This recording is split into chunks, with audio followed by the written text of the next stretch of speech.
Imaduddin, kamu lihat saya bersama siapa hari ini? Ini adalah inayatullah. Jadinya debat antara saya dan Rizik Syihab. Tetapi terus terang saya, Kang Bas Yusuf, pesimis bila pihak Rizik Syihab berani untuk melayani tantangan debat dari Guslim itu. Hanya dengan kitab Abnaul Imam saja atau ada kitab yang lain? Banyak, kan saya sudah katakan, banyak untuk merungkatkan tesis Kiai Haji Imaduddin. Saya tidak memiliki hanya sebatas satu referensi.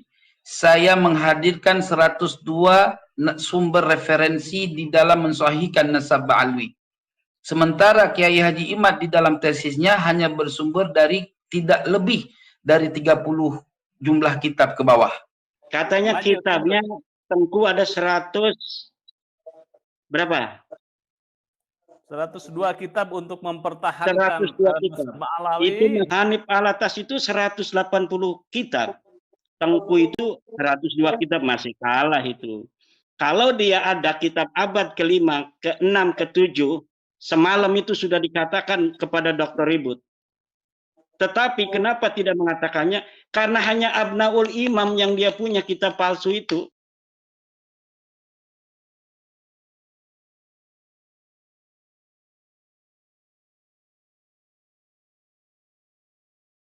Assalamualaikum warahmatullahi wabarakatuh. Imaduddin, kamu lihat saya bersama siapa hari ini? Ini adalah inayatullah. Cepat atau lambat, tunggu saya. Kalau enggak ketemu kita di rumahmu, saya akan ajak kamu di tempat manapun berdiskusi. Kenapa? Karena kedustaan kamu sudah menyempak saya dahulu untuk membenci Ba'alawi. Tapi setelah saya pulang ke Aceh, saya dapat hidayah Allah. Dan Allah Subhanahu wa ta'ala memberikan petunjuk atas rungkatnya tesismu. Tunggu waktunya. Allahumma sholli ala sayyidina Muhammad. Allahu Akbar. Dan saya menyambut baik usulan beliau, orang tua kita Guslim, untuk bersedia menjadi penyelenggara terjadinya debat antara saya dan Rizik Syihab. Tetapi terus terang saya, Kang Bas Yusuf, pesimis bila pihak Rizik Syihab berani untuk melayani tantangan debat dari Guslim itu. Tapi Kiai Imad itu serius ini, siap kalau ada undangan untuk berdebat dengan Habib Rizik. Ketika saya membuat sebuah tesis itu kan sebenarnya menunggu antitesis. Iya. Ketika antitesis itu ada, nanti kita lihat antitesisnya ini memenuhi syarat tidak untuk disebut antitesis dari sebuah tesis yang telah dikeluarkan oleh seorang peneliti seperti saya. Iya. Jadi berbagai macam kesempatan yang dimana saya diundang selama ini, suasana-suasana akademis yang saya harapkan itu selama ini selalu gagal. Di UIN Syarif Hidayatullah, ketika kita mau dipertemukan dengan Profesor Said Agil Al-Munawar, gagal. Iya. Kemudian di Wali Songo, ketika dipertemukan kita rencananya dengan Rabita Alawiyah, gagal. Iya. Sebelumnya di Banten juga, ketika panitia Banten akan mengadakan dan mempertemukan saya dengan Topik Segap, itu pun gagal. Iya. Hanya dikirim Hanif Alatas dan beberapa orang dari saudara kita dari Kibin, tetapi ternyata mereka juga tidak mengatasnamakan sebagai perwakilan dari Rabita Alawiyah. Iya. Kemudian dari berbagai macam narasi yang dibuat seakan-akan bahwa saya tidak berani berdebat, itu sebenarnya adalah sebuah framing yang menurut saya tidak perlu untuk ditanggapi. Siapa Imaduddin? Apakah dia imam ahli nasab yang berani memaudukan atau memalsukan sebuah naskah tanpa mampu memberikan bukti yang akurat? Oleh sebab itu, di dalam antitesis saya mempertanyakan kepada Imaduddin, mampukah Kiai Haji Imaduddin untuk menghadirkan manuskrip asli tanpa tahqiq terhadap kitab Abnaul Imam? Tadi malam bahwa ada 102 kitab untuk merungkatkan tesisnya Kiai Imad. Ini bagaimana Kiai Imad? Dan juga Kiai Imad harus mempertanggungjawabkan mana ini manuskrip aslinya ini. manuskrip aslinya Abnaul Imam itu Kiai Iman harus menghadirkan itu. Lah Gimana nih nggak Kiai bisa Iman? dan saya menghadirkan. Dia yang mencetak dari ruang hampa, dia yang harus menghadirkan.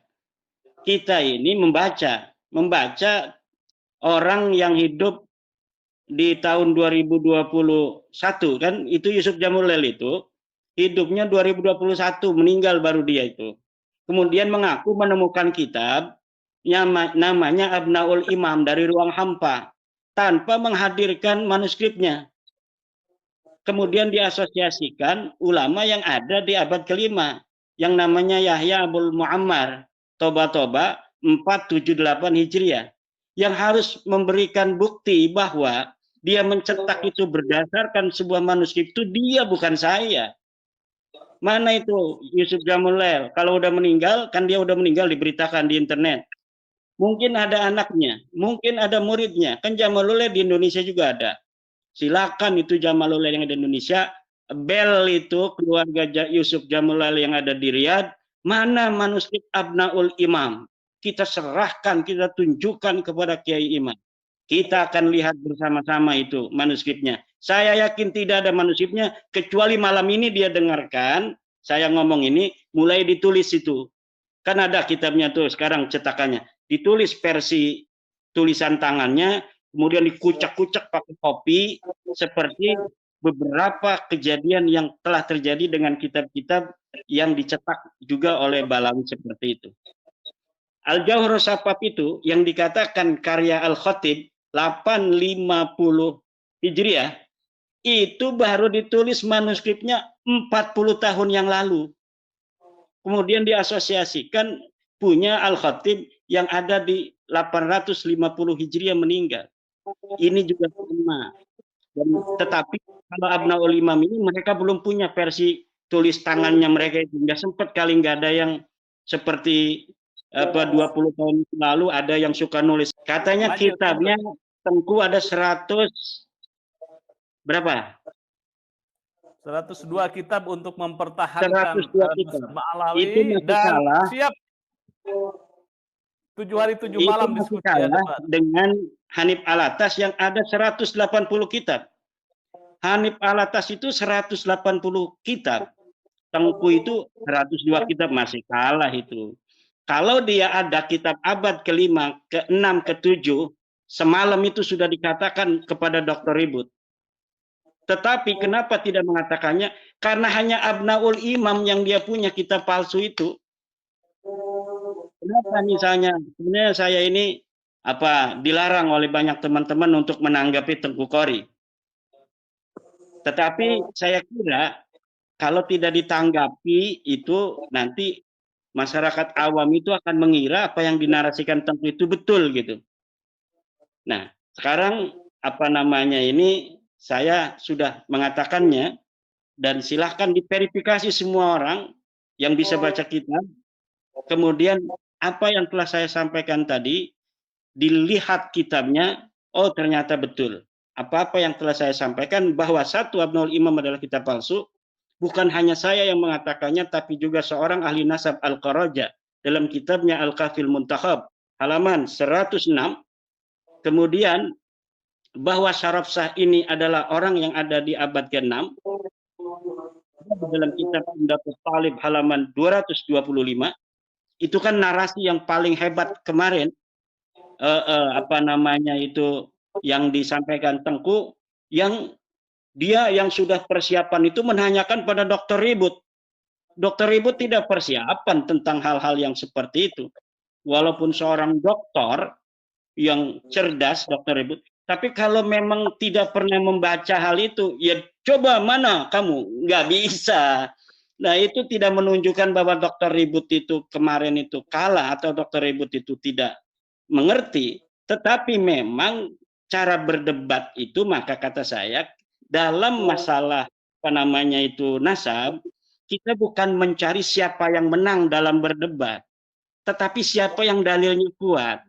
Makanya saya wanti-wanti di dalam masalah nasab, karena ini ya ta'allaqu bil masail ad-diniyah, ini bukan ifhamul khasmi. Kita bagaimana cara untuk menundukkan lawan berdebat, tetapi dapat menunjukkan mana dalilnya. Karena apa? Nanti ini akan berkonsekuensi tentang pahala dan dosa, tentang neraka dan surga. Ini jangan berani-berani kita hanya ingin bisa menang dalam sebuah forum debat, kemudian mengabaikan keilmuan itu.